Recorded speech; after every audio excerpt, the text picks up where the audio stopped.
Hey, Dr. Hyde, I just want to again apologize about my two candles being in the video, but let's get started. HFpEF is short for heart failure with preserved ejection fraction. It is also known as diastolic heart failure.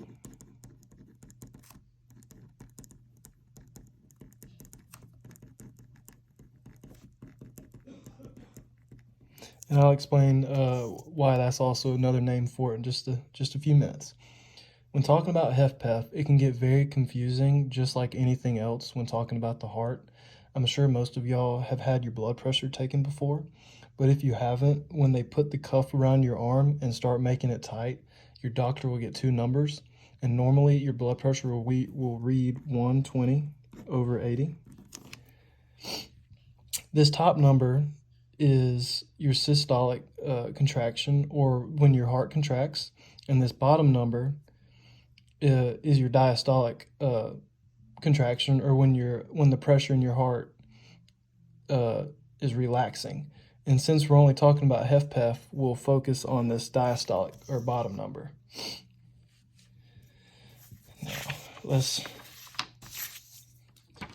take a break from that real quick and do an example. When, let's say for instance, you have a person holding a simple paper towel, and there is, you had a cup on the table and you knock it over, and so the cup is now right here and there's a big puddle of water right here.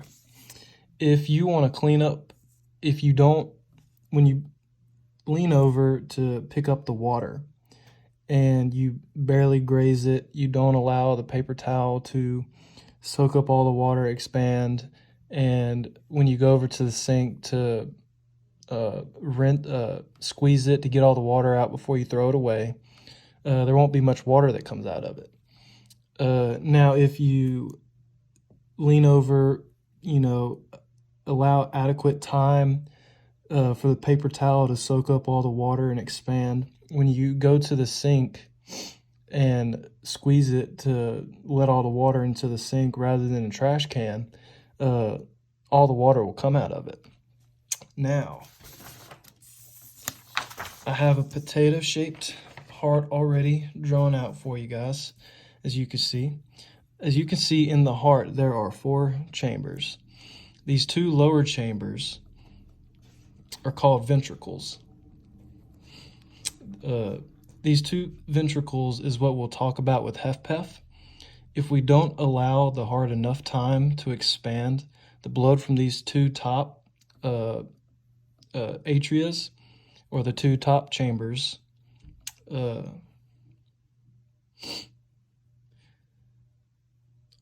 is not given enough time to send blood into the 2 bottom chambers or ventricles. And if there's not a lot of time, the ventricles won't be able to fill up with the adequate amount of blood that we need to send to the rest of our body. So if we have HFpEF, our heart will only fill up a little bit, which means that we are not giving the heart enough time to expand to allow blood into this bottom ventricle.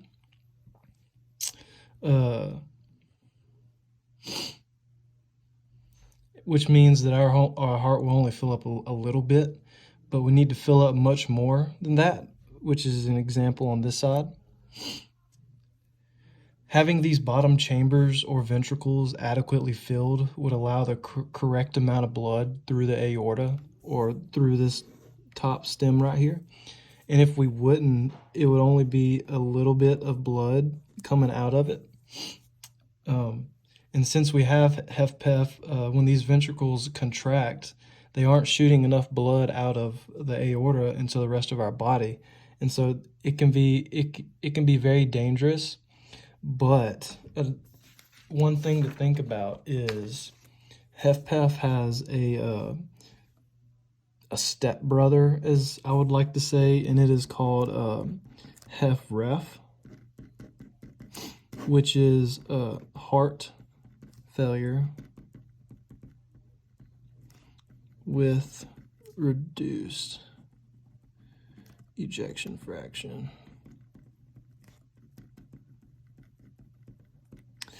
HFpEF is not very dangerous. It can be, but it's not nearly as dangerous as HFrEF is. HFrEF can be very deadly, very fast, very soon. And so it's very important to go get things checked out, because you really want to allow your heart and ventricles and atria to expand and contract and allow the correct and adequate amount of blood into the ventricles. That way, when the ventricles can contract, they can shoot out through the aorta the adequate amount of blood that we need to send to the rest of our bodies, or to our arms and to our legs and to our feet and head and everything else.